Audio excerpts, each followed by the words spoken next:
Bonjour à toutes et à tous. Bienvenue dans notre table ronde des JICO 2020 sur le thème immobilier d'entreprise et résidentiel et télétravail. C'est un sujet dont vous entendez beaucoup parler. Je me présente, je m'appelle Stéphane Marchand. Je vais modérer cette table ronde. Je suis le rédacteur en chef de Pour l'Écho, un magazine de pédagogie économique. Alors, immobilier d'entreprise, immobilier résidentiel et télétravail, c'est un sujet dont on entend parler constamment ces temps-ci pour une raison simple, c'est que dans un pays, la France, qui était plutôt en retard sur le télétravail, eh bien, ça a été un engouement particulièrement massif autour de ce mode de travail. Beaucoup de gens s'y sont mis, beaucoup de gens l'ont apprécié. Beaucoup d'entreprises qui étaient un peu sceptiques à une époque ont foncé dans le télétravail.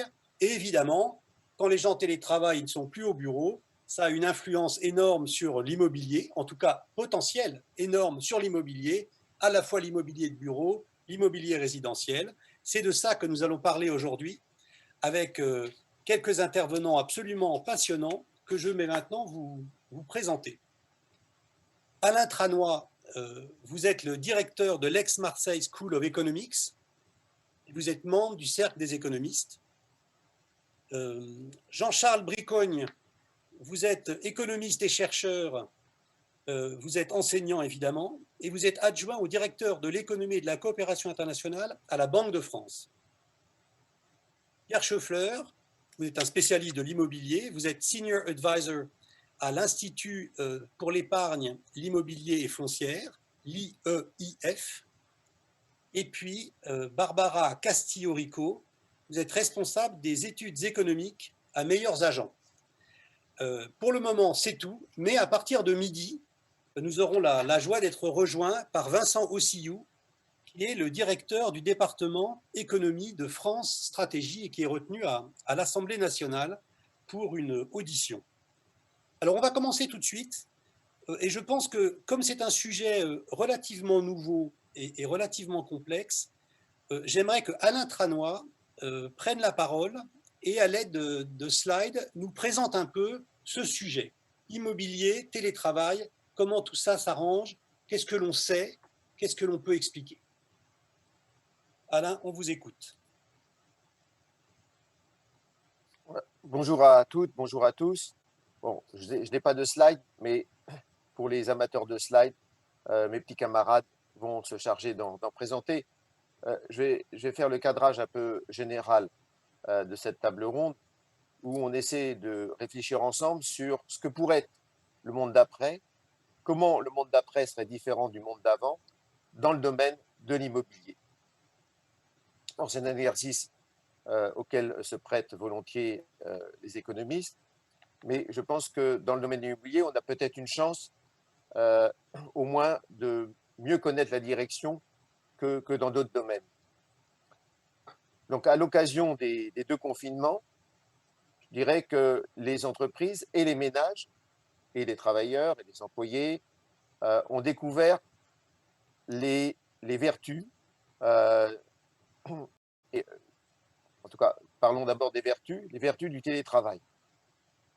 Du côté des ménages, ça permet, disons, d'économiser les coûts de transport quotidiens qui peuvent être pénibles et longs dans les grandes villes. Et puis, ça permet, je dirais, d'avoir peut-être moins de stress. Du côté des entreprises, on a découvert que ce télétravail ne coûtait pas en productivité. Il y a un certain nombre d'études, semble-t-il, qui au moins le démontrent à court terme. Et puis, d'autre part, ce télétravail, ça implique moins de présence des salariés dans les bureaux. Et donc, ça peut permettre d'économiser, disons, du foncier qui représente un coût fixe pour l'entreprise. Un autre élément qu'il faut ajouter, qui vient se superposer en fait à cette découverte du télétravail, c'est que alors que le risque épidémique avait complètement, je dirais, avait été sorti de nos mémoires collectives, il s'est réintroduit et on a découvert à à cette occasion que la densité, la grande densité, en particulier la grande densité dans les grandes villes, était un facteur de propagation d'une épidémie. C'était bien connu au temps du Moyen Âge, ou encore à l'époque moderne, au début encore du 19e siècle, mais ça a ravivé quelque chose qui est très connu, le fait que les épidémies, c'est d'abord des maladies des grandes densités. Et donc, si cette mémoire du risque épidémique reste, eh bien, il est possible qu'il y ait, je dirais, une prise en compte de ce risque épidémique dans la demande de logement de la part des ménages et que certains voient l'occasion du télétravail pour, je dirais, basculer euh, non seulement de l'entreprise à la maison, mais faire un changement dans la localisation de leur domicile principal. Alors, voilà un petit peu, je dirais, si on raisonne en termes d'offres et demandes, qu'est-ce qui va se passer? Eh bien, il va y avoir a priori une augmentation, je dirais, de la demande d'espace dans les logements, parce que, effectivement, le télétravail, si en particulier il y a deux personnes qui, dans un couple, télétravaillent en même temps, ça nécessite, je dirais, d'avoir un bureau personnel chez soi. Et donc, ça va augmenter le nombre de mètres carrés désirés par les acquéreurs de logements. Deuxièmement, en face, du côté des entreprises, normalement, ça va diminuer la demande de mètres carrés. Je dirais un transfert de la demande des entreprises vers la demande des ménages, si on raisonne au niveau global. Et donc, une question évidemment importante est de savoir si le capital immobilier est malléable. Qu'est-ce que les économistes entendent par là? La mobilité du capital immobilier, c'est le fait que l'on puisse, je dirais, transformer à peu de coûts le capital immobilier entreprise en capital immobilier ménage ou vice-versa. Et donc, Vincent Ossillou traitera cette question qui est absolument importante, qui est fondamentale. Mais à je dirais, à ce déplacement de la demande, lorsqu'on garde simplement les deux vecteurs de demande que sont le résidentiel et l'immobilier de bureau, l'immobilier d'affaires, se superpose un déplacement de la demande dans l'espace potentiel entre la demande qui s'adresse dans les grandes villes et la demande qui s'adresse, disons, dans le périurbain ou dans le rural, où les densités sont beaucoup plus faibles. Alors, on est tous réunis pour, je dirais, essayer de mettre des chiffres derrière cette réalité. Et c'est plutôt mes petits camarades qui vont s'en charger. Mais je voudrais ici indiquer quand même 5 réflexions qui peuvent nourrir le débat. La première réflexion, c'est que le télétravail en France était, selon de l'OCDE, était pratiqué de temps en temps par au moins 40% des salariés en France. Donc là, je n'indique pas la régularité.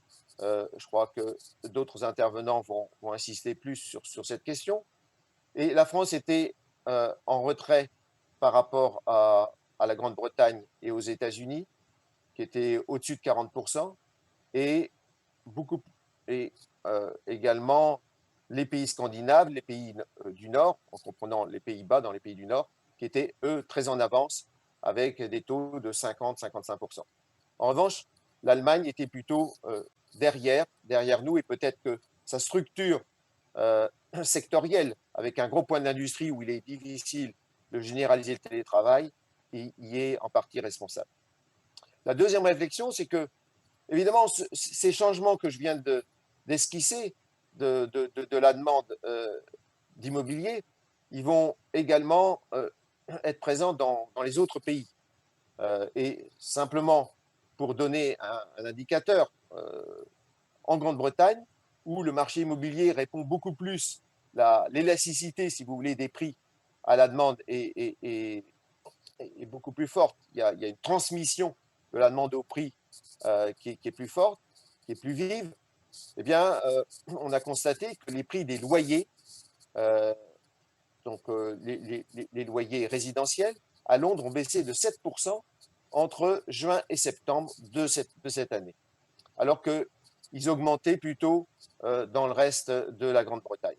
Donc ça, c'est quand même un indicateur, je dirais, intéressant, parce que si on regarde la structure urbaine de la France, la structure urbaine la plus proche, c'est celle de la Grande-Bretagne, avec l'énormité de la première ville, Londres et Paris, respectivement. Et on a constaté que la demande pour des locations avec des jardins, avec des balcons, avec des terrasses avait doublé. La troisième réflexion, qui vient peut-être atténuer mon propos, c'est qu'il y a deux éléments qui pourraient faire en sorte que les changements sur les prix soient peut-être moins forts qu'on ne le pense. La première, c'est qu'il y a 3 millions, plus de 3 millions de résidences secondaires en France. Ça représente 10% du parc immobilier. Et les propriétaires de ces résidences secondaires ne sont sans doute pas très différents de ceux qui pourront avoir l'occasion de choisir de travailler en télétravail. 60% des gens qui possèdent des résidences secondaires appartiennent au 9e décile et plus. Et donc, il y a là, je dirais, sans expressions d'une nouvelle demande, la possibilité pour ces 3 millions de propriétaires de changer de résidence et de passer d'une résidence secondaire à de changer simplement leur résidence secondaire et qu'elle devienne leur résidence principale. Le deuxième élément, c'est qu'il y a 8,5% du parc en France qui est vacant et dans certaines régions, je cite simplement la Normandie, qui est affectée d'une légère dépopulation depuis quelques années, eh bien, ce parc immobilier vacant peut atteindre des sommets, c'est 10% du parc. Et donc, ça veut dire qu'il y a des réserves quelque part dans les campagnes pour accueillir les néo-ruraux. La quatrième remarque, c'est que il se pourrait que si ce changement se matérialisait, et en particulier je parle du changement spatial, donc du changement de la demande des grandes villes vers les zones rurales ou les zones périurbaines, en particulier les zones rurales, ou les zones, bien il pourrait y avoir ça pourrait, je dirais, engendrer, je dirais, un changement dans l'aménagement du territoire en France, et ce que la politique d'aménagement du territoire n'aurait pas réussi à faire, finalement. Il se pourrait que l'alliance d'un virus et d'un logiciel, l'alliance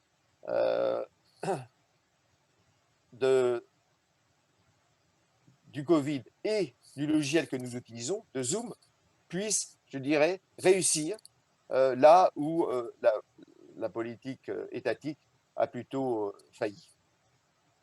Pourquoi c'est important? Eh bien, c'est important parce que quand on regarde en fait la géographie des revenus primaires en France, non pas des revenus disponibles, mais des revenus primaires, on se rend compte que, contrairement aux idées reçues, il y a des grandes différences. Euh, si on regarde en revenus primaires, donc si on revenu avant impôt, eh bien, on peut avoir des différences de 1 à 3 entre les zones les plus déprimées. Je prends par exemple le nord de l'Aisne. L'Aisne est un département particulièrement déprimé où le taux de chômage a pu atteindre 18%. Eh bien, le niveau des revenus déclarés par foyer fiscal n'est pas supérieur dans une région comme celle d'Hirson à 17 500 euros par mois, par foyer fiscal. À Paris, c'est 3 fois plus, c'est presque 50 000 euros. Donc on voit qu'il y a des différences très importantes. Ces différences nourrissent euh, des, des frustrations et sur le plan politique, comme peut-être avec les manifestations des Gilets jaunes, le fait qu'il y ait un sentiment de déclassement. Et donc le fait que si, à la faveur de ce changement dans les composants de demande, il puisse y avoir, je dirais, une meilleure diffusion des gains de revenus sur l'ensemble du territoire, eh bien, c'est plutôt une bonne chose. et ça permettrait de faire baisser en particulier les prix d'accès au marché de Paris intramuros.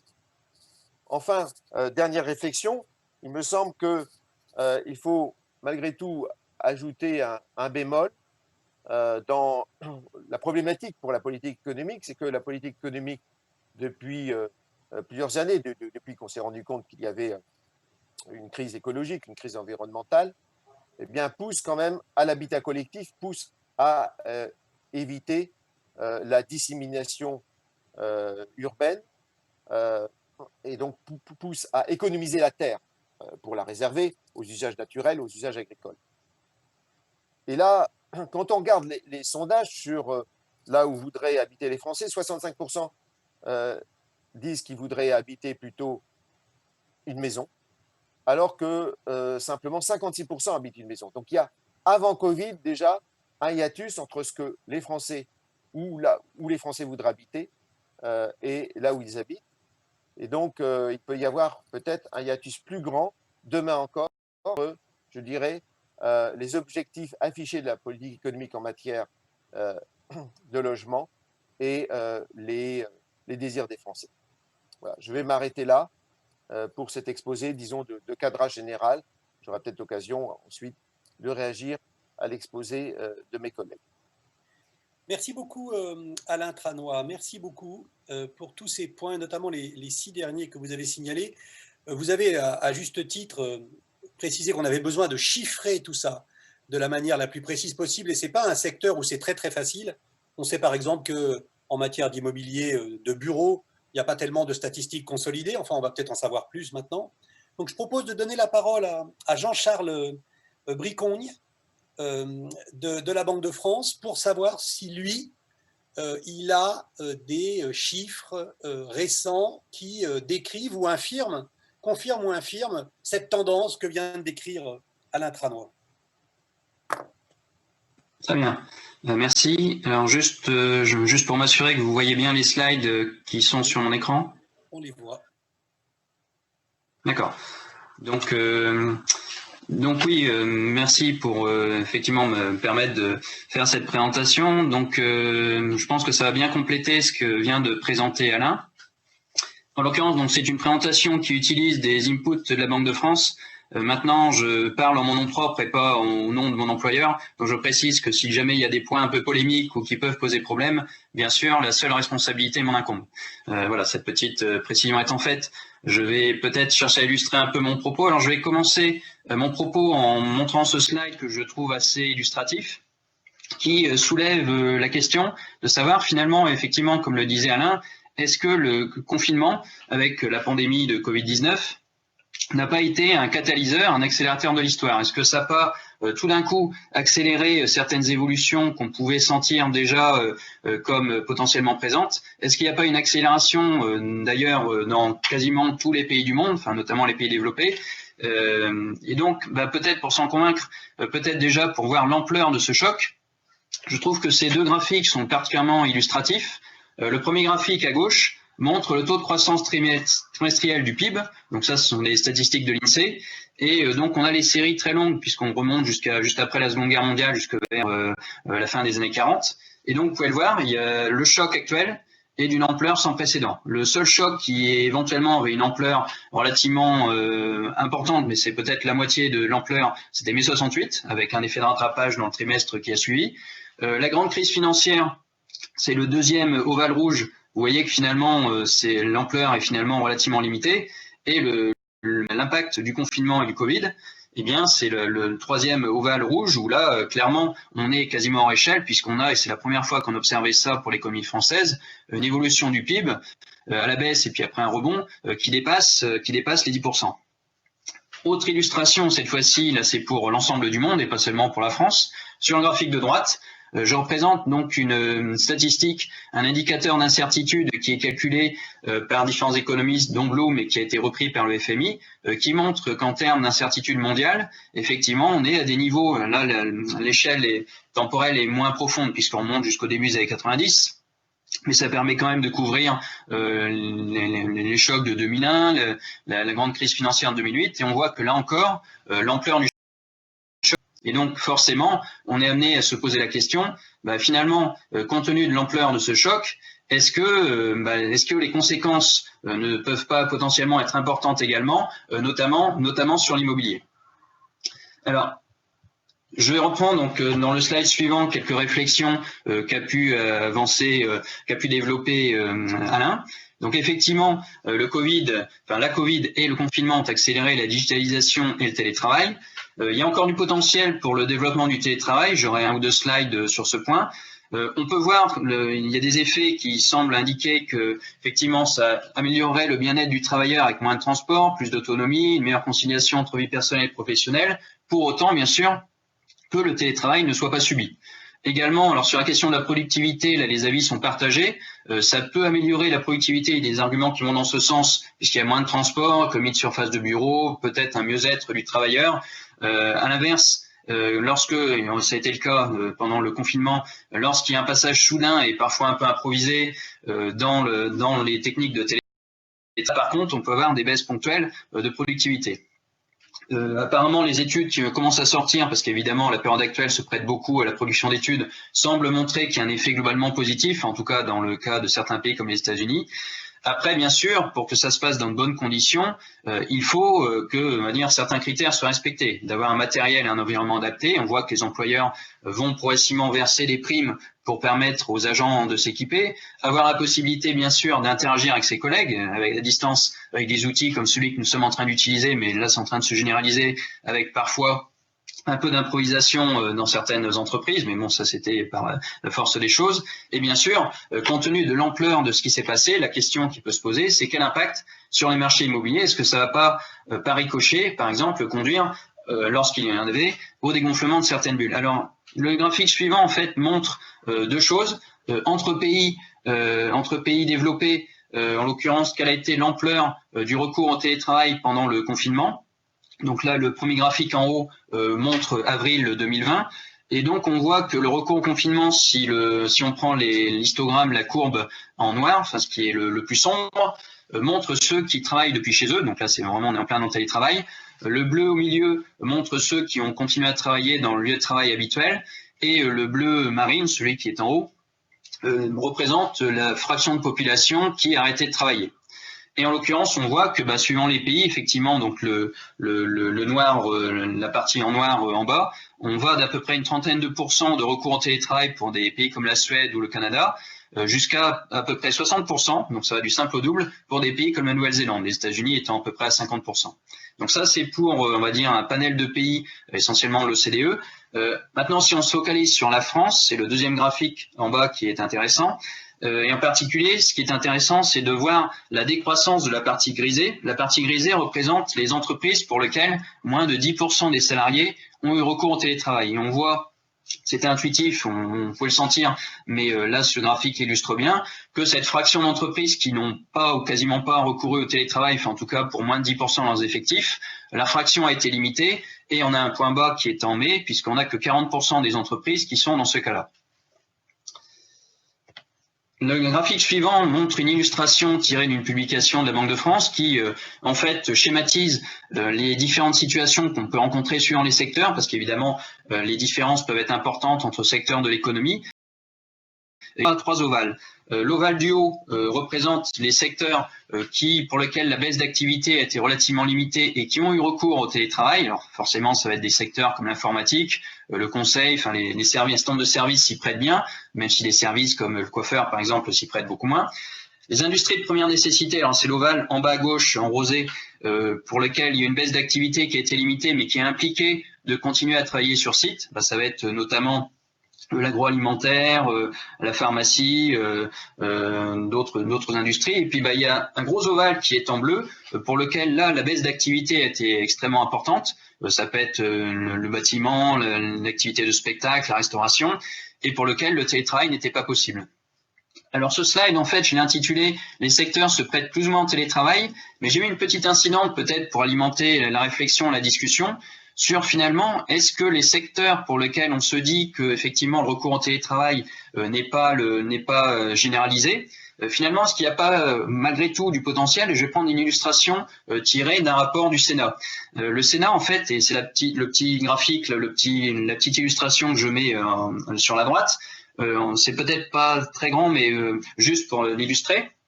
En fait, c'est une illustration tirée du rapport du Sénat qui montre la construction d'une maison avec une imprimante 3D. Étonnamment, en fait, c'est effectivement possible de construire une maison à distance avec une imprimante 3D, et donc alors même que le secteur de la construction était l'archétype du secteur pour lequel l'activité n'était pas délocalisable, pour lequel il fallait travailler sur place, avoir des ouvriers qui montent les coffrages et qui coulent le béton entre le coffrage. Eh bien finalement, là vous aviez peut-être besoin de 3 ouvriers pour mettre les coffrages et couler le béton. Bah, potentiellement, avec l'impression 3D, vous allez pouvoir peut-être mouler le coffrage à distance et là où il y avait besoin de 3 ouvriers, finalement il n'en faudra peut-être plus qu'un. Et donc, alors même que cette activité apparaissait comme parfaitement non délocalisable, bah, peut-être que même des secteurs comme la construction, peut-être d'autres aussi, on sait qu'on peut opérer les gens à distance, il y a peut-être un potentiel de délocalisation. Du coup, pas seulement au sein de la France, ce ne serait pas juste des travailleurs sur Paris qui est en province, mais potentiellement, ça pourrait se faire à l'extérieur des frontières. Donc là, je ne vais pas trop développer ce point, mais c'est juste pour le garder dans un coin de la tête. Clairement, c'est une potentialité qui pourrait se développer, y compris dans des secteurs qui ne s'y prêtent a priori un peu moins qu'on ne pourrait le penser. Alors le graphique suivant illustre en fait sur une carte les potentialités du télétravail et aussi la satisfaction des télétravailleurs par rapport à leur expérience de travail à domicile. Et plus c'est sombre, plus les agents sont satisfaits. Et on voit que les agents sont particulièrement satisfaits dans des pays comme la Finlande, l'Autriche, les Pays-Bas, la France étant dans une position relativement moyenne, avec un taux de satisfaction qui est supérieur à 50%. Alors ça, c'était pour donner quelques incidents sur, on va dire, le télétravail. Maintenant, sur l'immobilier proprement parlé, je vais reprendre le point qu'a avancé Alain sur le fait que le Royaume-Uni était un cas intéressant parce que assez proche du cas de la France, avec notamment le cas de Londres. En fait, à la Banque de France, on a au jour le jour, en fait, les offres immobilières qui étaient postées sur les sites. On a utilisé une technique qu'on utilise, le web scrapping, c'est-à-dire on a téléchargé les offres d'un certain nombre de sites immobiliers de façon régulière, et on a pu observer la chose suivante sur le graphique de gauche. On a pu observer une division par 10 du nombre sur les principaux sites anglais. Et donc, on avait à peu près 50 000 offres qui étaient postées sur les principaux sites et on est tombé à environ 5 000. Donc là, il y a un effondrement dans l'espace de quelques semaines du nombre d'offres qui ont été postées, donc quelque chose de très massif.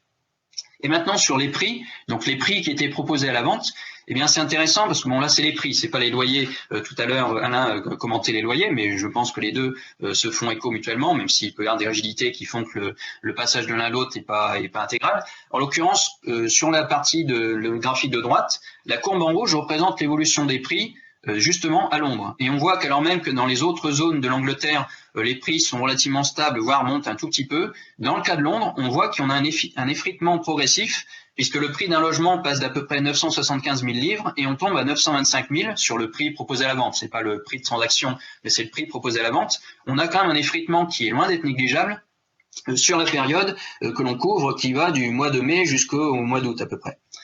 Voilà, donc là, il y a sans doute des enseignements à tirer pour la France. Alors, quelques arguments également complémentaires par rapport à ça, sur les facteurs qui pourraient pousser à une hausse, à une baisse des prix. Alors certes, on est dans une période d'incertitude, les revenus vont plutôt aller en diminuant et le chômage va plutôt avoir tendance à augmenter malgré tous les dispositifs de soutien public qui ont sans doute permis de beaucoup amortir les choses.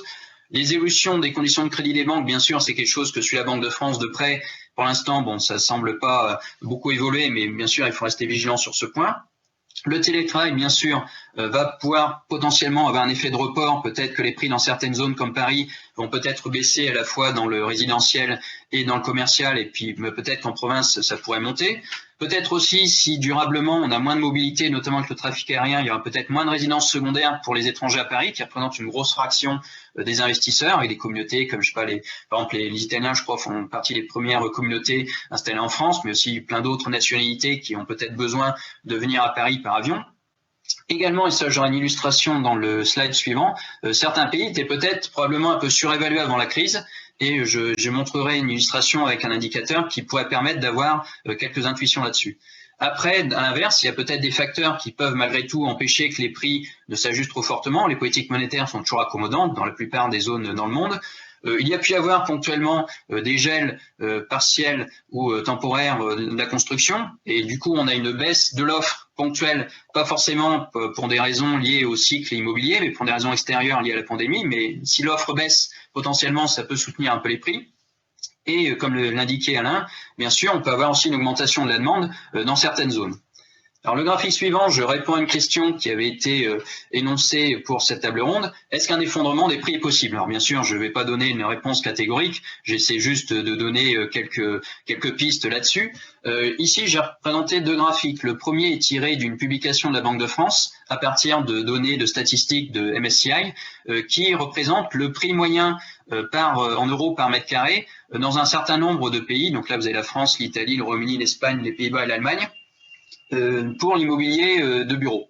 Et en l'occurrence, on voit que le prix moyen, alors ça va jusqu'en 2017, pour la France, on est à 6 500 € le mètre carré. Alors bien sûr, il y a un fort effet de composition, puisque c'est beaucoup tiré par la région parisienne, par la Défense, mais on est quand même à des niveaux, on va dire, de prix au mètre carré qui sont quand même assez élevés. Donc ça, c'est pour l'immobilier commercial. Et pour l'immobilier résidentiel, il y a une publication qu'on a faite conjointement avec la Banque de France et la Commission européenne pour calculer des prix moyens par pays et pour apporter ça par rapport aux revenus. Et on regarde en fait, c'est un ratio de prix sur revenu qui regarde combien il faut d'années de revenus pour acheter un 100 mètres carrés. Et on trouve qu'au-delà de 10 années de revenus pour un 100 mètres carrés, les prix ont tendance à être un peu élevés. Il y a une probabilité d'ajustement qui est peut-être un peu plus élevée. Et pour des pays, par exemple, comme la Nouvelle-Zélande, l'Australie, on a été à des niveaux de 15-16. Donc là, potentiellement, pour ces pays, il pourrait y avoir un ajustement assez fort que justement le télétravail et le confinement pourraient catalyser. La France, on est à 12. Donc c'est pas pour dire qu'on va forcément s'ajuster, mais c'est vrai que la France fait partie plutôt des pays relativement chers en matière d'immobilier résidentiel, avec bien sûr de fortes disparités entre Paris et le reste de la France.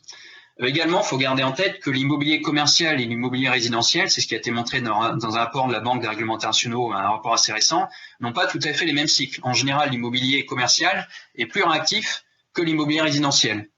Et donc, s'il va y avoir une évolution assez forte, sans doute que ça commencera par venir du commercial et après, potentiellement, ça se diffusera peut-être un peu plus fortement pour l'immobilier résidentiel. Également, peut-être un contre-argument pour dire que les prix à Paris vont pas forcément s'effondrer, c'est que Paris, même si le télétravail se développe de façon importante, garde un certain nombre de facteurs d'attractivité avec l'accès à certains services, que ce soit la culture, l'éducation. Il y aura toujours des étudiants a priori qui vont chercher à se loger sur Paris pour aller dans les écoles parisiennes, pour prendre cet exemple un peu caricatural. Il y a bien sûr des avantages liés à la concentration. Il y a toute une littérature qui montre que le fait de concentrer les cerveaux peut aussi avoir des avantages, notamment en matière de recherche. Les administrations restent concentrées sur Paris, donc ça peut évoluer, mais pour l'instant, en tout cas, c'est le cas. Et par ailleurs, et là, il y aura une illustration qui va être faite par un autre intervenant, l'immobilier commercial, s'il chute trop fort, il peut y avoir une incitation, dans ce cas-là, à convertir le commercial en résidentiel, sous réserve, bien sûr, ce sont une grosse réserve, des freins réglementaires notamment. Alors, sur le slide suivant, je vais juste avoir quelques réflexions terminales, finales pour en fait les outils qu'on pourrait utiliser pour suivre le télétravail et l'immobilier. Donc, en l'occurrence, pour le télétravail, parce que si c'est quelque chose qui se développe, il est important de bien le suivre. Alors, ça peut se faire par enquête. Il y a déjà des enquêtes comme ACEMO qui étaient utilisées dans un des slides que j'ai montré, qui peuvent être utilisées. Il peut y avoir des sondages, bien sûr. Maintenant, il peut y avoir des technologies un peu plus pointu qui peut être utilisé, par exemple les techniques data science. Donc on peut par exemple relever dans les pages jaunes où se localisent des entreprises. Également, et ça ce sont des techniques un peu plus prospectives, regarder par exemple la luminosité dans certaines zones de bureaux. Est-ce que la défense, par exemple, en contrôlant du fait qu'on est en hiver ou en été, de l'heure à laquelle on fait le relevé, bien sûr, est-ce que la luminosité va être plus ou moins forte? Ou également, il est possible de suivre la mobilité des agents grâce à leur portable. C'est ce que fait Google avec les Google Mobility. Et ça, c'est pour on va dire, le télétravail. S'agissant de l'immobilier, là aussi, de nouvelles techniques sont en train de se développer, notamment, comme je le précisais, le web scrapping qui permet de télécharger les offres situées sur les sites immobiliers qui contiennent de l'information à la fois pour les prix et pour les loyers. Et ce qui est intéressant, c'est que pour les loyers, en général, il y a très peu d'écart entre le prix qui est posté et le prix transacté. Et donc, c'est une indication qui est extrêmement intéressante et qui peut être effectivement très fiable. Et je signale aussi, et d'autres personnes dans la table ronde font aussi partie de ce réseau, qu'il y a un réseau qui s'est constitué, qui s'appelle le réseau Refine, qui associe des partenaires du public et du privé qui sont justement dans cette logique de chercher à développer de nouveaux outils pour permettre de mieux suivre les évolutions de l'immobilier en matière commerciale et résidentielle. C'est d'autant plus important que dans ce domaine, dans le domaine des statistiques de l'immobilier, il y a encore beaucoup à faire. C'est un domaine dans lequel il y a encore beaucoup de progrès à faire, et c'est dans cet esprit que se sont constitués des réseaux comme le réseau Refine. Donc je vais m'arrêter là pour ma présentation. Donc je vous remercie pour votre attention, et donc je vais laisser la parole à l'intervenant suivant, et bien sûr je serai disponible comme les autres pour toute question. Merci bien. Merci beaucoup Jean-Charles.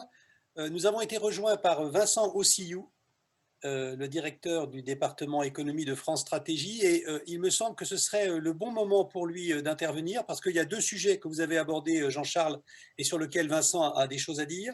C'est d'abord les travaux scientifiques, statistiques sur une éventuelle baisse durable de l'immobilier d'entreprise, et puis deuxièmement, un point toujours très intéressant qui est l'opportunité ou non, les difficultés à transformer de l'immobilier d'entreprise en immobilier résidentiel s'il y avait cette fameuse chute que certains redoutent.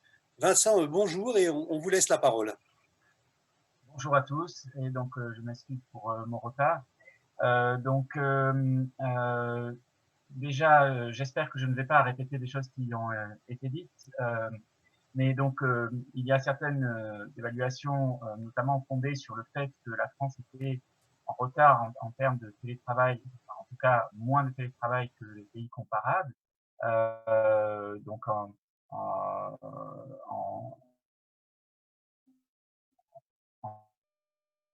2017-2019, moins de 3% des employés télétravaillent 2 jours par semaine. Et aujourd'hui, donc avec la pandémie, bien entendu, le télétravail s'est largement généralisé pour les emplois qui peuvent être télétravaillés, que la DARES, donc la direction des statistiques du ministère du Travail, estime à 40% des emplois en France qui peuvent être télétravaillés.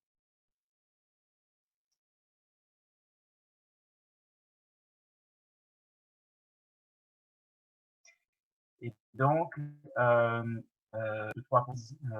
notamment, ou d'autres, qui ont fait des annonces sur le fait qu'une grande partie de leurs salariés, alors ceux qui sont dans les bureaux, bien évidemment, pas dans les sites de production, allaient être encouragés à télétravailler de manière très fréquente, pour venir, le principe de venir au bureau un jour ou deux par semaine. Donc, si cette augmentation du télétravail se confirme, les estimations qui existent situent une baisse de la demande de bureaux entre 10 et 20% sur le long terme, de manière structurelle. Bien évidemment, il peut y avoir des effets inverses. Si la croissance repart très rapidement, on peut avoir une demande forte.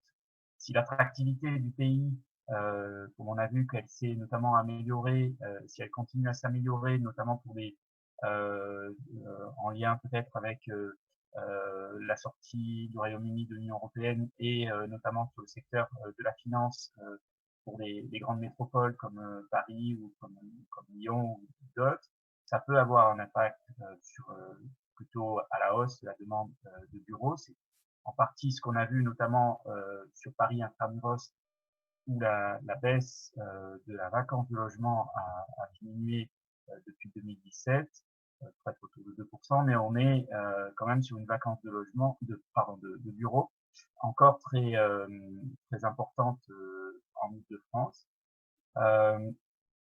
Et une partie de ces immeubles de bureaux, estimés de l'ordre de 20 à 30%, sont en vacances depuis plus de 4 ans, sont considérés comme en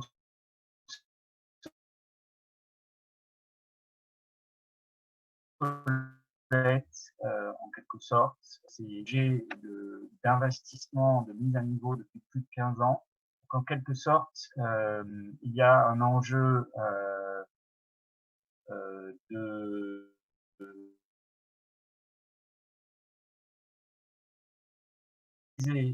ces espaces ou ces immeubles, reconvertir en logement, puisque la demande de logement, bien évidemment, est plus forte dans les grandes agglomérations, et en particulier en Ile-de-France, mais pas uniquement. Et là, on se confronte à toute une série de difficultés.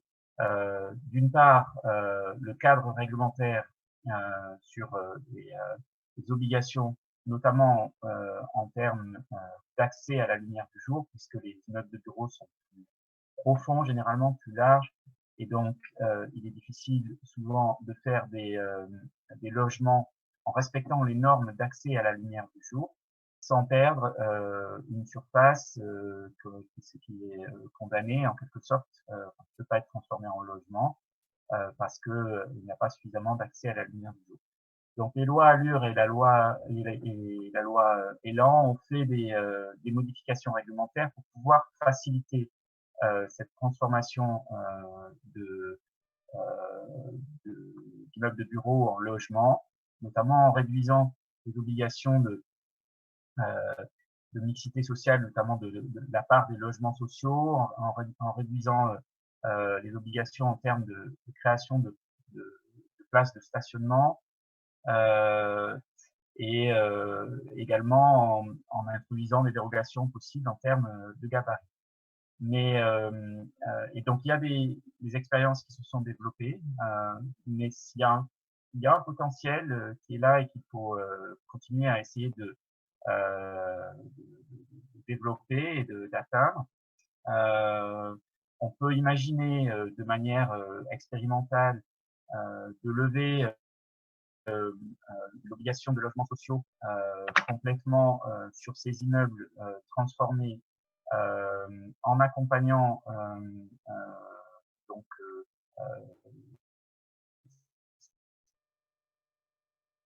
la levée de cette obligation n'orientant sur la d'étudiants, parce qu'on sait que le logement étudiant, il y a dans les grandes agglomérations un vrai enjeu, et également des personnes en droit à l'eau, donc en droit au logement, qui n'ont pas accès. Donc, de ce point de vue-là, il y a plusieurs voies qui pourraient être explorées. Qui ont fonctionné se basent notamment sur la mise en place de services élaborés au sein de l'immeuble pour les logements, pour rentabiliser l'opération, notamment la création, par exemple, de salles de gym, de salles de projection, etc. Dans les parties donc de l'immeuble qui ne peuvent pas être transformées en logement par manque de lumière. On peut aussi chercher une plus grande et autoriser une plus grande mixité entre locaux d'habitation et activités commerciales, par exemple en autorisant des ateliers d'artisans, des ateliers de PME dans certaines parties du bâtiment. De la même manière, il y a une voie de flexibilisation en fait pour rendre possible et rentable ces opérations, c'est d'autoriser une plus grande lecturale de ces opérations, notamment faire face à la perte de surface habitable quand on passe à la perte de surface utilisable quand on passe d'un immeuble de bureau à un immeuble d'habitation, en autorisant par exemple des excroissances sur la façade. Ça a été fait dans une opération parisienne récente de la campagne Courbe, et il n'est pas nécessaire de modifier les normes nationales pour le faire. On peut le faire en adaptant les contraintes urbanistiques locales. Une autre piste qui me semble intéressante, c'est de proposer un dispositif expérimental qui pourrait en fait concerner un nombre de bureaux, d'immeubles de bureaux vacants pour l'habitat temporaire. L'idée pourrait être, alors ça a déjà été développé en partie, mais ça peut être renforcé, de développer un système de modules préfabriqués qui s'installerait en plug and play à l'intérieur des immeubles de bureaux, en s'adaptant à des configurations très différentes pour constituer donc des unités d'habitation modulaires. être destiné en particulier aux personnes qui ne restent pas longtemps dans le même logement. Ça peut être le cas, par exemple, des étudiants, dans certains cas, des jeunes travailleurs où il faut encourager aussi la mobilité. Certains travailleurs pauvres qui aujourd'hui se retrouvent à dormir dans leur voiture, et comme je le disais, les DALO, mais aussi les réfugiés ou les familles en grande exclusion, dans l'attente d'un logement plus pérenne. Donc des solutions de transitoire qui ne sont pas pérennes, mais qui permettent pendant un temps ensuite de travailler à des solutions plus pérennes, justement.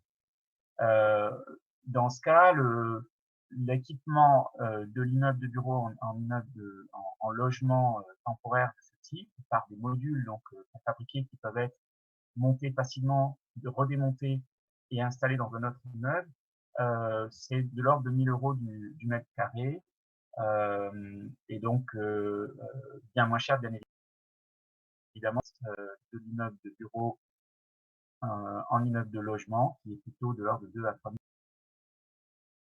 €. Et logements temporaires pourraient être loués à un prix en dessous du prix du marché, de l'ordre de 20%. Le propriétaire de l'immeuble à ne pas garder son immeuble pendant des années sans être utilisé, et plutôt à l'offrir à des solutions temporaires de logement de ce type. Les revenus locatifs pourraient être exonérés de l'impôt pendant une certaine période et exonérés de la taxe des bureaux de manière à l'inciter à supporter le coût de la construction de ces modules et de leur implantation et de leur démontage éventuel pour ensuite éventuellement pour les dans un autre. Il faudrait aussi donner la garantie au propriétaire de l'immeuble que cet immeuble utilisé en immeuble d'habitation pendant un temps pourrait redevenir un immeuble de bureau lorsqu'il le déciderait, éventuellement pour son immeuble pour les bureaux.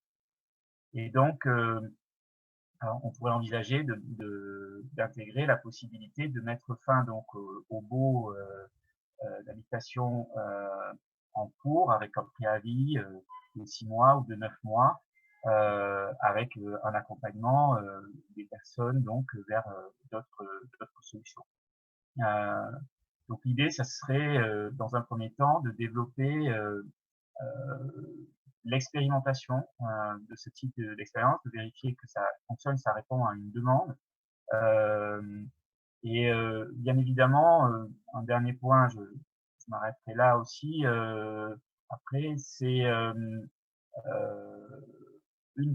les immeubles peuvent être transformés pour partie. Ça peut être certains plateaux vacants d'immeubles transformés de cette manière-là, avec en quelque sorte donc de l'habitat modulaire temporaire. Et ensuite, donc garder le reste des plateaux de l'immeuble en bureau. Alors bon, ça peut poser des questions logistiques, mais il y a des aménagements possibles en ce sens qui ne sont pas spécifiques. Voilà, je suis bien entendu disposé à répondre aux questions. Savoir des questions du public, je vais les réserver pour la fin. On va maintenant continuer notre parcours narratif sur de plus en plus vers le terrain, et on va écouter deux présentations, d'abord celle de Pierre et ensuite celle de Barbara. Pierre Scheffler, est-ce que vous pouvez nous parler du rôle que joue l'immobilier et les évolutions du prix de l'immobilier dans l'économie? Quel rapport avec la productivité du travail, la productivité du capital? Voilà, c'est des questions qu'on se... Alors, j'essaye de partager l'écran. Est-ce que vous voyez quelque chose? Oui. Vous voyez l'écran? Ah oui, moi je vois très bien. C'est lent. Je passe en diaporama.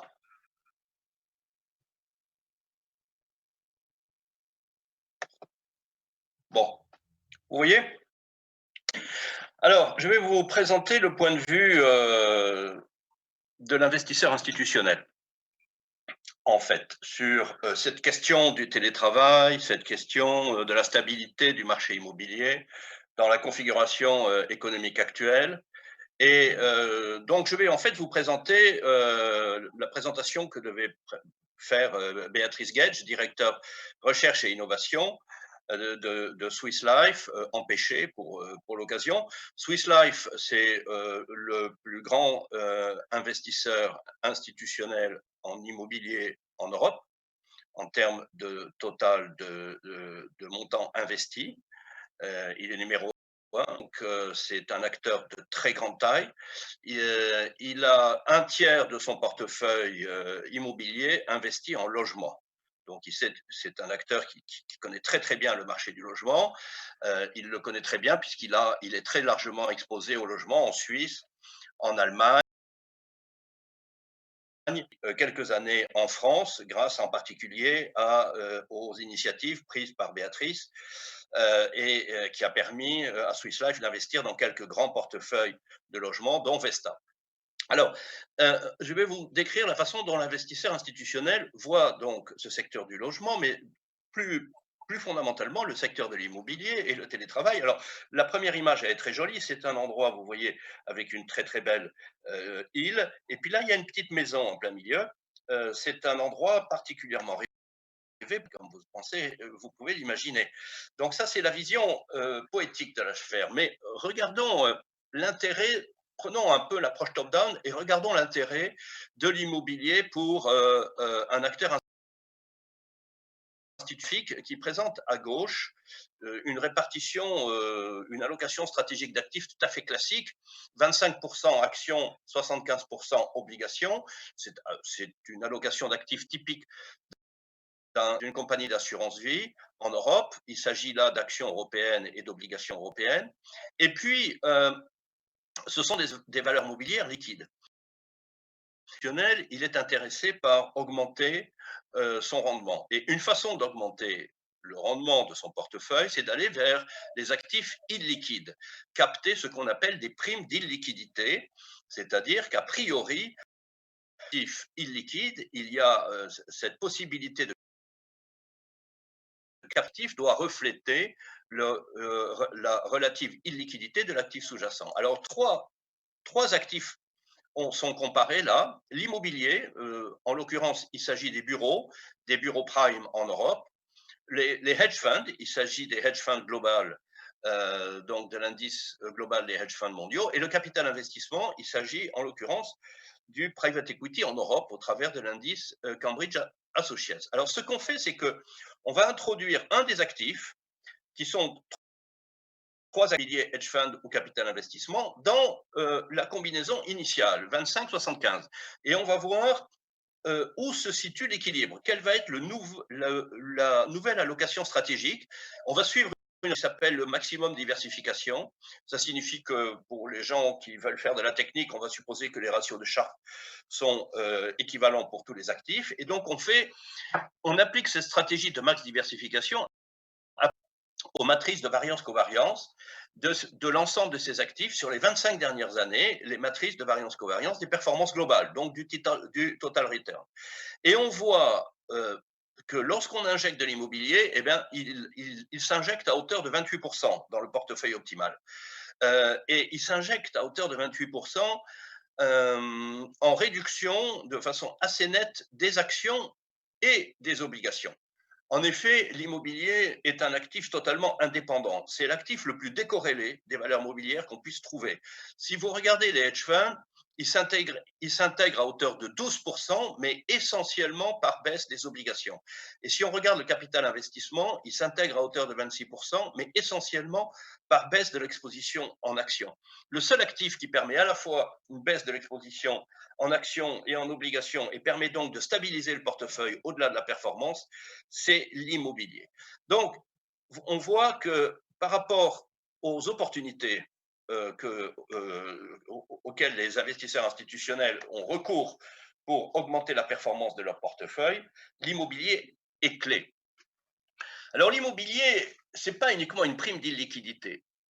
L'immobilier, c'est aussi une prime de risque locatif, puisqu'en définitive, Dans l'immobilier d'investissement, vous allez louer à des particuliers, à des entreprises, votre immobilier. Donc, il y a une prime de risque locative et il y a une prime de risque d'obsolescence.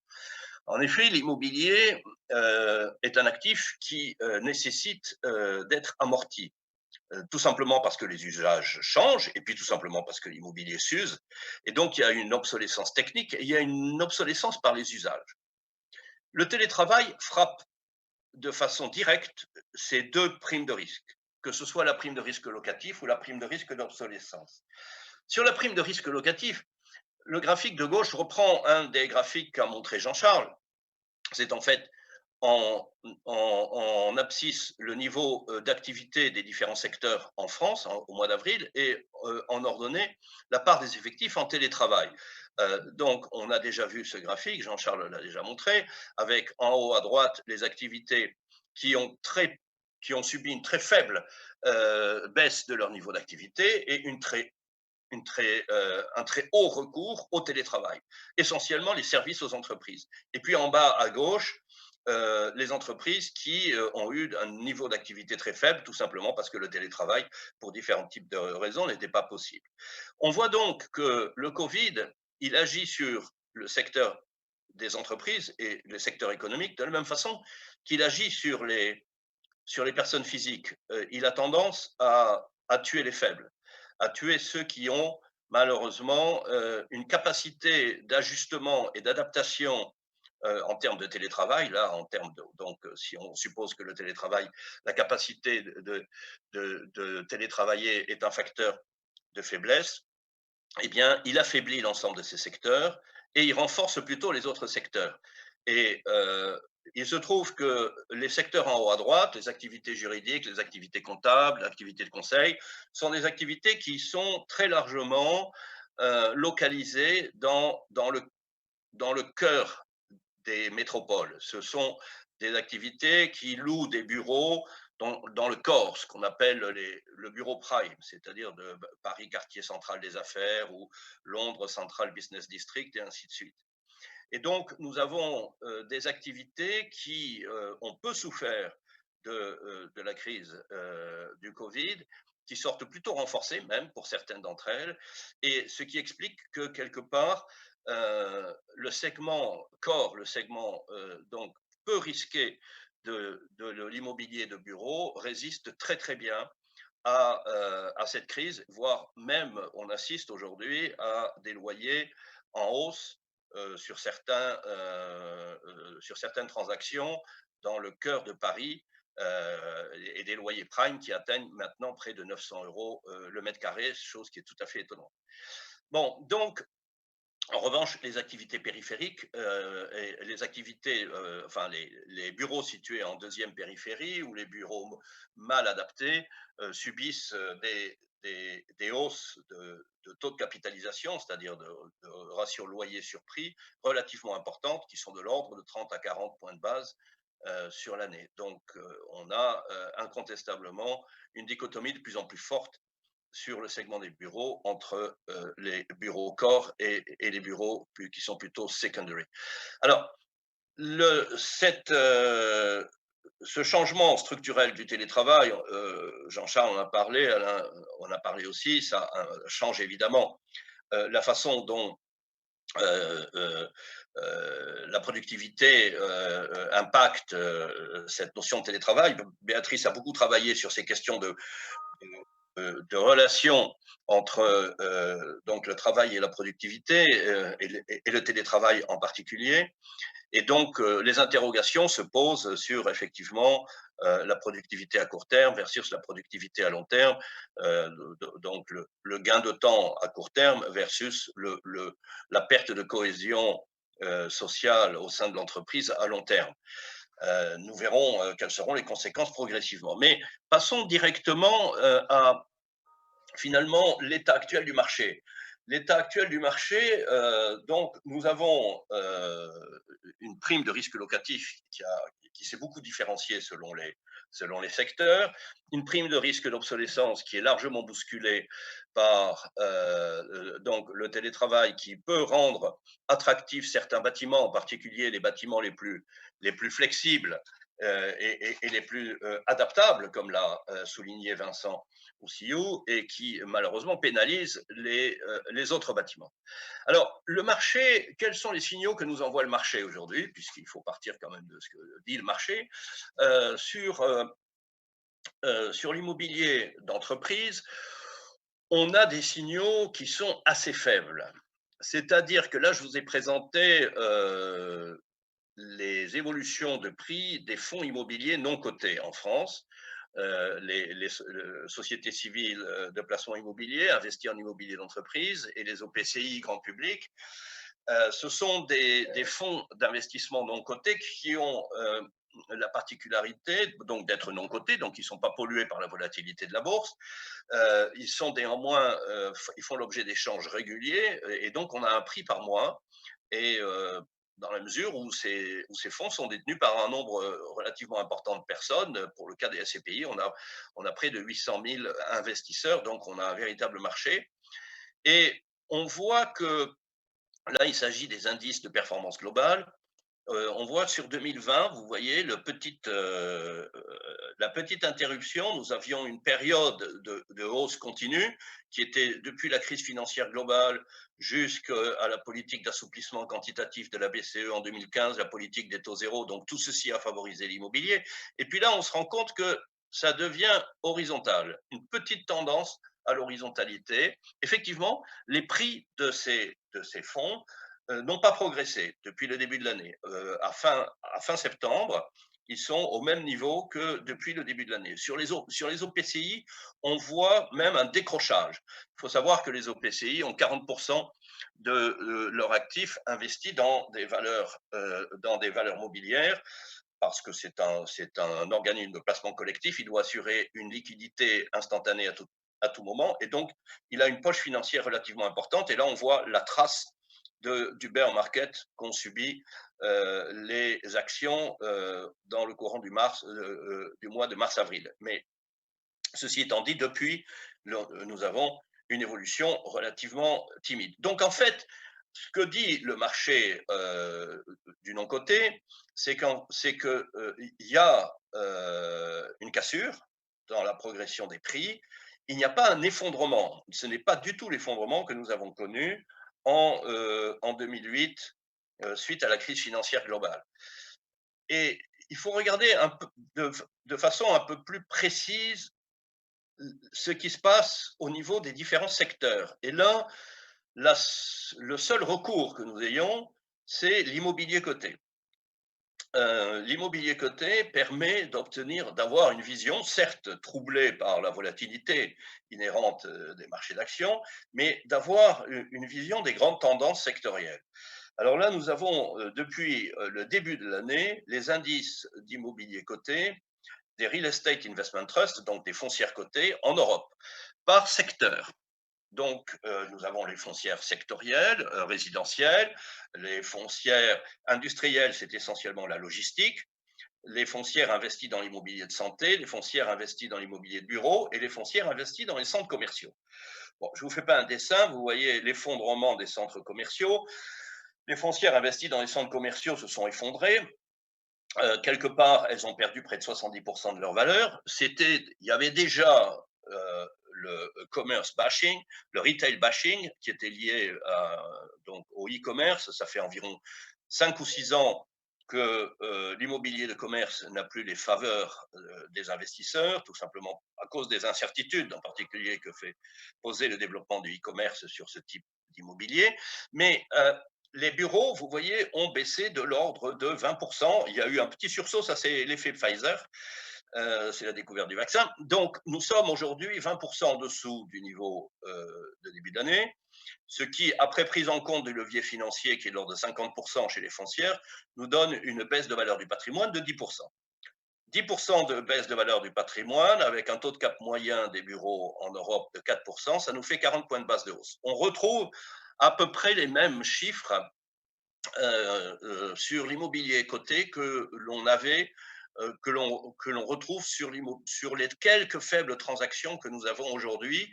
C'est-à-dire que l'immobilier corps, comme je vous l'ai dit, le cœur des villes ne bouge pas, mais la périphérie des villes, effectivement, se fait avec l'immobilier de deuxième catégorie, les bureaux de deuxième catégorie.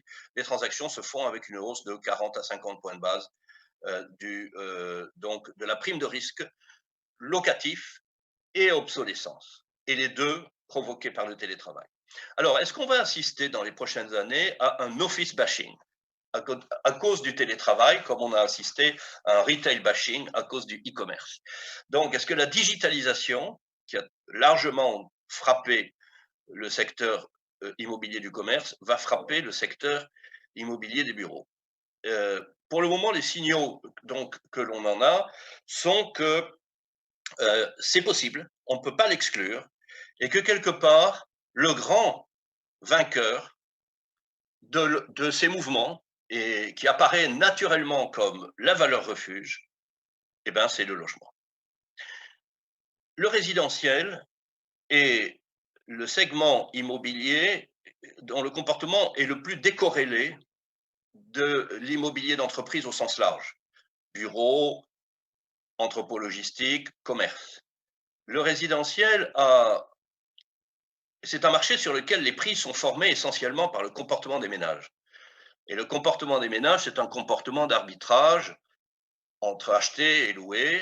C'est un comportement qui reflète l'évolution de leurs revenus, le taux de chômage. C'est donc des facteurs fondamentaux qui sont très différents des facteurs fondamentaux qui expliquent l'évolution de l'immobilier d'entreprise. L'immobilier d'entreprise, c'est plutôt le résultat d'une approche institutionnelle en termes de rentabilité ajustée du risque, d'arbitrage en fonction de ce critère. C'est plutôt un marché qui est sensible aux résultats des entreprises, à l'activité des entreprises, à l'emploi de bureaux, et donc à des facteurs fondamentaux très différents de ceux du logement. On comprend donc très bien que le résidentiel est un très très bon actif de diversification dans un portefeuille institutionnel. Et alors, ce qui est pas, c'est pas uniquement la diversification, du coup, qui est utile et qui est intéressante, mais c'est aussi tout simplement la performance. Regardez sur les graphiques de gauche les foncières résidentielles allemandes par rapport au DAX. C'est impressionnant. Vonovia est aujourd'hui la plus grande foncière européenne. Elle est née dans l'immobilier, dans le locatif social allemand. Vonovia, c'est une société qui est répartie sur l'ensemble de l'Allemagne. Maintenant, elle a des investissements à l'extérieur de l'Allemagne. Et ça montre l'incroyable résilience du logement résidentiel comme actif performant en Europe. Et c'est non seulement, c'est pour ça que c'est intéressant que Vonovia soit né du locatif social, c'est que la vocation en fait de cet investissement est non seulement financier, mais également responsable. Le logement est par définition un actif ancré dans la ville et dans l'urbanisme, et dans lequel il est pratiquement évident d'intégrer des critères d'environnement social et de gouvernance, des critères ESG dans les techniques de gestion. C'est ce qu'a fait d'ailleurs Swiss Life, puisque Swiss Life a acquis donc récemment en France un grand portefeuille résidentiel, le portefeuille Vesta, qui a été vendu par la SNCF, donc portefeuille à impact social important, un portefeuille de logement.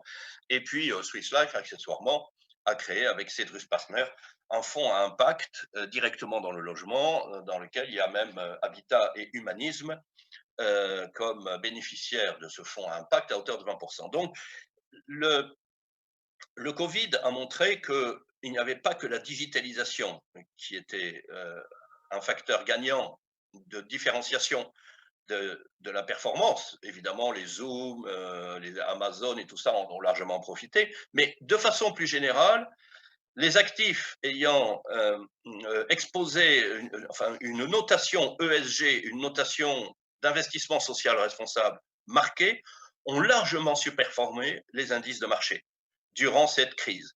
Pourquoi? Parce que ce sont des entreprises qui ont montré une capacité d'adaptation supérieure. En effet, les entreprises qui sont bien adaptées à la transition écologique, à la transition économique, sont des entreprises mobiles, qui sont agiles. Elles savent que l'adaptation à cette transition va exiger cette agilité. Et donc, du coup, dans les périodes de stress intense liées aux crises sanitaires, ce sont les entreprises qui ont le mieux réagi.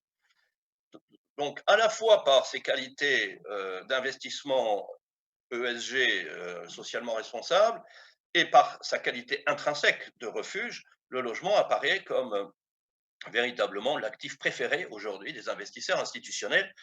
Le graphique de droite, c'est les foncières en Angleterre. Elles sont un tout petit peu différentes, les foncières anglaises, dans le logement, en ce sens qu'elles sont très, très centrées sur Londres, alors que les foncières allemandes couvrent l'ensemble du pays. Alors, nous n'avons pas de foncières logement en France, pour le moment, de foncières cotées. Je pense que ça va venir.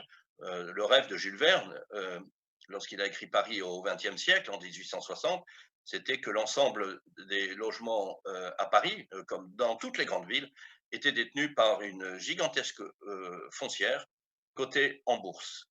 Peut-être qu'on y arrivera un jour à ce rêve de Jules Verne. Pour le moment, ce n'est pas le cas. En tout cas, le logement apparaît définitivement aujourd'hui comme l'actif qu'on pourrait qualifier de sans risque ou à risque minimum pour les investisseurs institutionnels, conscients du fait que les ménages paieront leur loyer avant même de payer leur impôt. Merci, merci beaucoup Pierre pour toutes ces informations. On a un tout petit peu dépassé Excusez-moi, j'ai été un peu long. Oui. Le tempo prévu, mais ça valait le coup hein, parce que c'était vraiment, vraiment passionnant. Maintenant, last but not least, Barbara Castillo-Rico. Je vous rappelle qu'elle est la directrice des études économiques de Meilleur Agent et on vient de parler de l'immobilier résidentiel. Elle va nous en parler elle aussi en nous disant la grande question, c'est de savoir si il va y avoir vraiment un exode urbain avec les gens se réfugiant à la campagne, avec à la clé un grand rééquilibrage des territoires. Eh bien, les chiffres de Barbara vont commencer à apporter un début de réponse. À vous, Barbara. Bonjour à tous, merci beaucoup Stéphane. Donc effectivement, aujourd'hui, je vais vous faire une présentation qui est focalisée sur l'immobilier résidentiel et le télétravail et je vais essayer de vous apporter quelques éléments chiffrés pour faire un état des lieux. Donc vous, pour commencer, je vous propose de faire un tour en arrière et regarder les bilans de l'année pour les marchés immobiliers résidentiels, qui a été une année fortement marquée par la crise sanitaire, comme vous pouvez le voir dans ces graphiques-là, qui représentent les volumes des promesses des ventes signées en France depuis 1er octobre 2019. Et vous pouvez voir très bien ces scénarios dont nous avons tellement entendu parler ces derniers mois, surtout au début de la crise sanitaire, qui commence avec cet arrêt de l'activité au 17 mars et qui a donc coûté au marché immobilier résidentiel autour des 270 000 transactions et qui a été suivi par ce phénomène de reprise de l'activité et des rattrapages qui a donc réussi à rattraper à peu près un tiers de ces transactions perdues, soit environ 90 000 transactions et qui nous a laissé finalement un bilan de à peu près 180 000 transactions perdues à cause de cette crise sanitaire. Ce qui nous fait finalement pour la fin de l'année 2020, si on amène ces bilans en termes des volumes annuels des notaires, ça nous ferait atterrir autour des 900 000 transactions, ce qui est bien évidemment un niveau de transaction inférieur, nettement inférieur à ce que nous avons vécu l'année dernière, qui était au-delà d'1 million, mais qui reste quand même une performance assez remarquable puisqu'elle est comparable au volume des transactions de 2017, qui reste quand même la 3e meilleure année. Donc ceci, c'était pour les volumes. Si on regarde maintenant les indices des prix de l'immobilier que nous produisons chez Meilleurs Agents de façon mensuelle pour pour quelques segments de marché et pour des départements et un certain nombre de villes.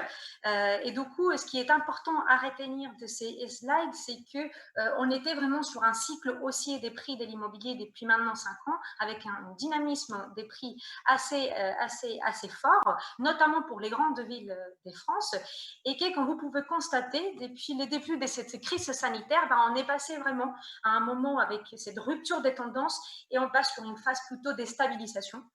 Et que même pour certaines grandes villes de France, comme c'est le cas par exemple de Paris, on est plutôt vers une phase de légère repli des prix. On voit pour Paris, on a fait moins 1,5% depuis le 15 mars 2020. Donc, c'est très clair. Je pense que nous l'avons compris. On l'avait compris tout au long de ces présentations aussi des autres intervenants. Cette crise sanitaire, les Covid, a bouleversé nos vies. Et bien évidemment, ça a eu aussi un impact sur les marchés immobiliers, comme vous avez pu les constater. Mais bien évidemment, ça ouvre d'autres questions qui sont aussi très intéressantes et d'autres opportunités. Et notamment, la question qui nous occupe aujourd'hui, est-ce que maintenant, on va aller vers un changement structurel de la demande grâce au télétravail? Donc, une des seules bonnes nouvelles de cette crise sanitaire concerne les entreprises françaises. On a constaté que les entreprises françaises ont fait preuve d'une forte adaptation face aux restrictions des déplacements lors du premier confinement et maintenant du deuxième confinement. Si on regarde un peu les chiffres qui ont été publiés et qui concernent une période avant la crise sanitaire, publiés par la DARES, on voit que seulement 3% des salariés déclarer télétravailler au moins un jour par semaine. Et parmi ces 3%, il n'y a qu'un tiers qui travaille 3 jours au plus. Tandis qu'aujourd'hui, pendant les premiers confinements, nous avons constaté que 35% des personnes sans emploi ont pu avoir accès à ces travails à distance et d'en profiter de ce télétravail. Et donc, c'est un changement assez frappant, bien évidemment, qui montre, mine de rien, que nos entreprises, aujourd'hui, elles sont dans la capacité et dans la possibilité de mettre en place de façon plus généralisée cette adoption au télétravail, en tout cas de façon beaucoup plus généralisée de ce qu'ils avaient fait c'est ce qui était le cas auparavant. Et tout de même, j'ai envie de dire, il faut rester quand même un peu réaliste sur la mise en place du télétravail. Oui, pendant le premier confinement, on a vu vraiment beaucoup d'entreprises qui ont mis en place un télétravail à 100%. Aujourd'hui, je pense qu'on va plutôt vers quelque chose, un équilibre plus partiel entre quelques jours en entreprise et quelques jours au logement, au travail à distance. Et c'est un peu ce qui nous montre les derniers chiffres aussi du ministère du Travail, je pense, publié la semaine dernière. Pendant ces deuxièmes confinements, on est en moyenne entre 3 et 4 jours par semaine de télétravail. Mais dans tous les cas, c'est une très bonne nouvelle pour les ménages aujourd'hui. On va vers une démocratisation de ce système, de cette nouvelle forme de travail. Et dans tous les cas, la crise sanitaire n'aura fait qu'accentuer cette tendance, cette dynamique, et comme on a vu aussi lors des autres présentations des intervenants, ça avait un petit peu de mal à démarrer en France comparé à d'autres pays. Et donc, les télétravail, oui, c'est une très bonne chose, mais ce qui est important pour les marchés immobiliers résidentiels, la question c'est, est-ce que les télétravail est accessible à tous les ménages? Donc, si on regarde un peu les chiffres publiés par l'INSEE, ce qu'on constate, c'est qu'il y a un certain nombre de catégories socioprofessionnelles qui sont beaucoup plus concernées par le télétravail. Aujourd'hui, on a constaté que pendant les premiers confinements, 80% des cadres ont eu recours au moins partiellement au télétravail, contre 35% des employés et seulement 6% des ouvriers. Bien évidemment, le télétravail est quelque chose qui dépend du poste de travail et bien évidemment aussi du secteur, comme ça a été évoqué aussi précédemment. Et si on regarde aussi un deuxième facteur, qui est plutôt celui des revenus, ce qu'on constate, sans surprise, malheureusement, c'est que c'est les ménages qui sont des revenus plus élevés, donc les ménages dans les plus hauts de la distribution des revenus, qui ont le plus profité du télétravail pendant ces premiers confinements. Ce qui finalement nous montre que ce sont les ménages les plus aisés qui aujourd'hui sont souvent des propriétaires ou des accédants à la propriété, qui ont été beaucoup plus concernés par le télétravail lors de ce premier confinement. Et du coup, bien évidemment, ça a un impact très fort sur les marchés de l'immobilier, des implications très très fortes, puisque cette possibilité de télétravailler, de travail à distance, ouvre des nouvelles horizons pour les ménages en termes de mobilité géographique et donc localisation du logement. Et donc, je pense que si vraiment le télétravail était mené à être à perdurer, les ménages ils seraient face à la classique problématique économique de maximisation de ce qu'on appelle l'utilité, qui n'est rien d'autre que le bien-être, que les conditions des vies, les cadres des vies, la surface du logement, avoir une terrasse, balcon, l'accès aux services, contre la minimisation du coût, et par coût on entend les coûts des logements, mais aussi ces coûts mesurés par les temps des trajets au travail. Et donc du coup, face à cette nouvelle problématique, donc, je pense que si le télétravail était massivement mis en place par les entreprises, on irait vers un nouvel équilibre du marché immobilier résidentiel dans lequel un certain nombre de ménages pourraient se déplacer vers d'autres marchés, et bien évidemment aussi, ce qui est aussi très important, pas seulement les ménages qui sont déjà propriétaires ou qui ont déjà les moyens, mais l'ouverture de cette mobilité géographique pourrait très bien donc concerner des ménages qui jusqu'ici étaient exclus du marché immobilier parce qu'ils n'avaient pas les moyens compte tenu des prix très élevés dans les grands centres urbains et dans les grandes métropoles. Aujourd'hui, en s'éloignant un peu des grandes villes, pourraient donc booster très clairement leur pouvoir d'achat et avoir donc cette possibilité d'accéder à la propriété. Et donc, dans ces nouveaux contextes, dans ces nouvel équilibre, ce qui est clair, c'est qu'il y aurait toujours des villes perdantes et aussi des villes gagnantes. Et donc, ce que je vous montre ici, c'est une étude que nous avons travaillée en partenariat avec C-Logis et que nous avons publiée pendant le confinement avec les Parisiens. Donc, ce que nous avons cherché à regarder, c'est donc l'évolution de cette possible délocalisation des recherches d'annonces des logements par les franciliens en dehors de l'Île-de-France. Donc, la façon dans laquelle on lit ces chiffres-là, par exemple, c'est que pour Amiens, il y a eu 33% plus des recherches d'annonces logements en avril 2020 comparé à avril 2019. Et donc, les constats, il est assez clair. Nous avons trouvé qu'un certain nombre des villes pour lesquelles l'évolution des recherches a fortement progressé. Et ce sont des villes qui finalement répondent toutes à un certain nombre de critères communs. Donc, comme vous pouvez le voir, ce sont finalement des villes qui restent proches de la capitale avec une accessibilité assez bonne. Elles sont toutes entre 1 heure et 2 heures de transport maximum pour Auxerre. Et ce sont des villes qui, au niveau des prix de l'immobilier, sont assez attractives puisqu'elles sont vraiment entre 1 500 € et 2 500 € du mètre carré comparé à la capitale qui aujourd'hui frôle les 10 500 €. Donc, bien évidemment, ça a des conséquences très, très fortes sur le pouvoir d'achat. Et donc, c'est ça qui fait les succès de ces villes-là. Aujourd'hui, elles sont fortement accessibles en transport en commun et en même temps, elles sont des prix de l'immobilier très attractifs. Et donc, à titre d'exemple, si on regarde pour un budget donné des 270 000 €, qui est à peu près la capacité d'emprunt d'un revenu maison d'un ménage parisien, pour une ville comme Évreux, on va pouvoir acheter autour des 170 mètres carrés, tandis qu'à Paris, on sera autour des 25 mètres carrés. Donc, vous voyez très bien l'attractivité de ces villes est largement expliquée.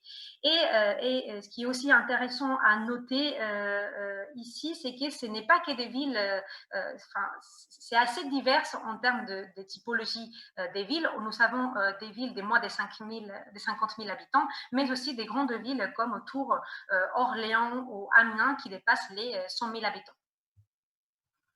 Donc, ceci, c'était vraiment les constats de ces déplacements de la demande pendant les confinements.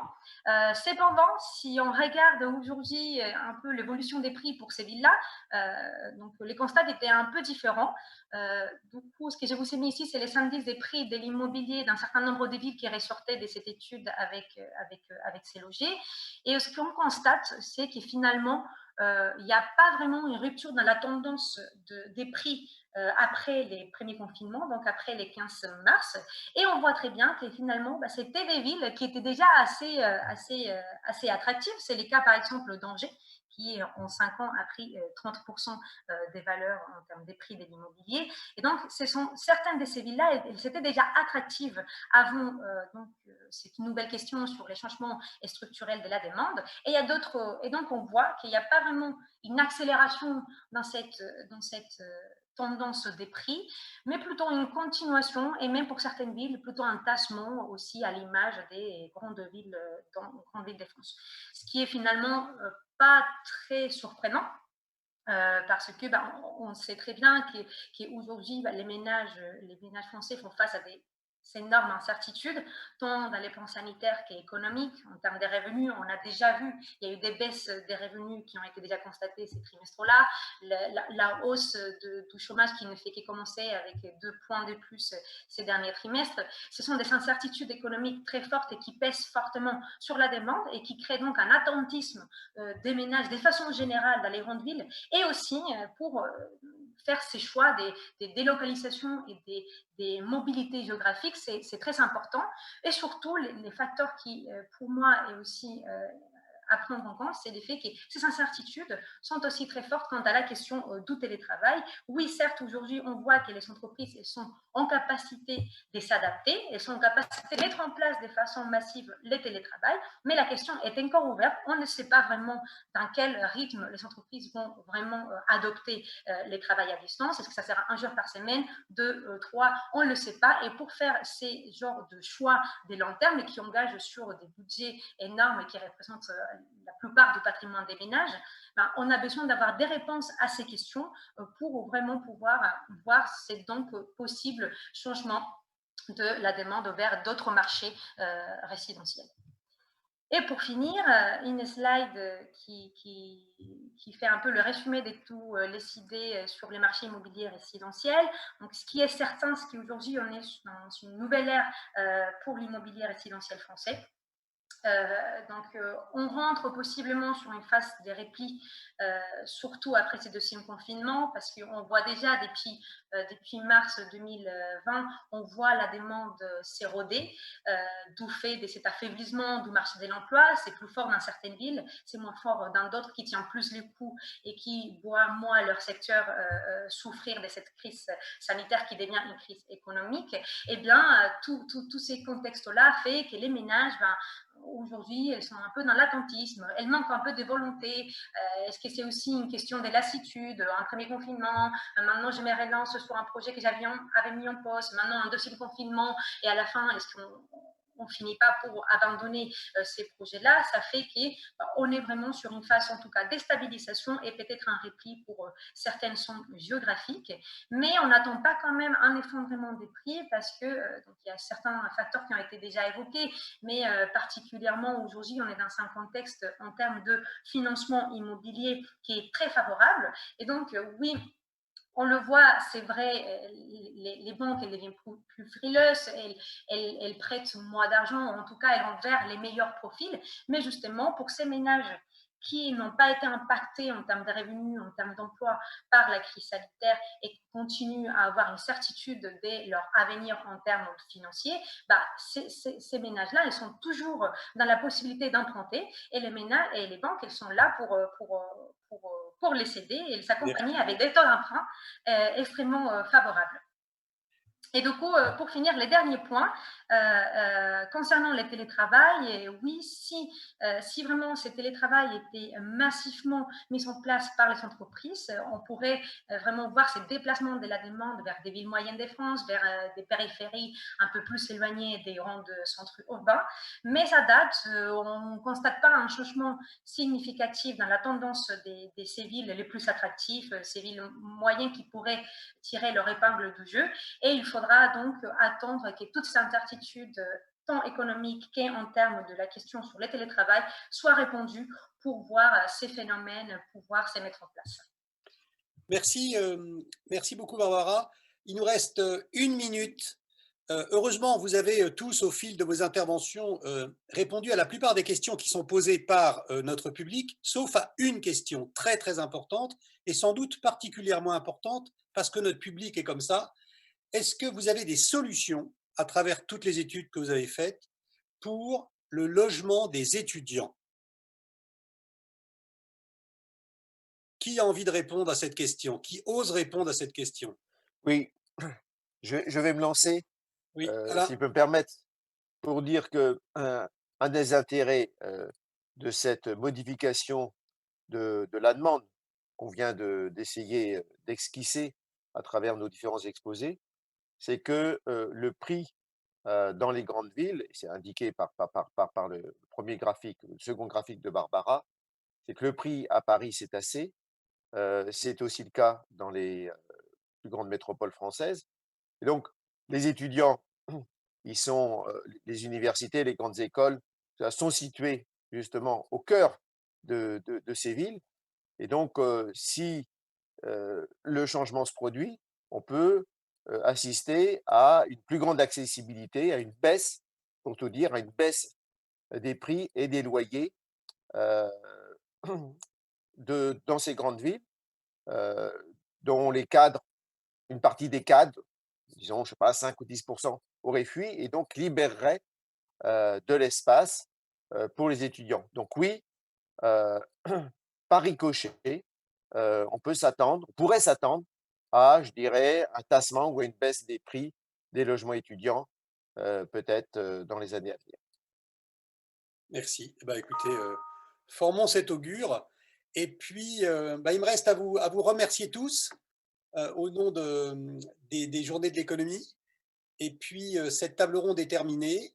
J'espère que le public l'a apprécié. Merci à tous.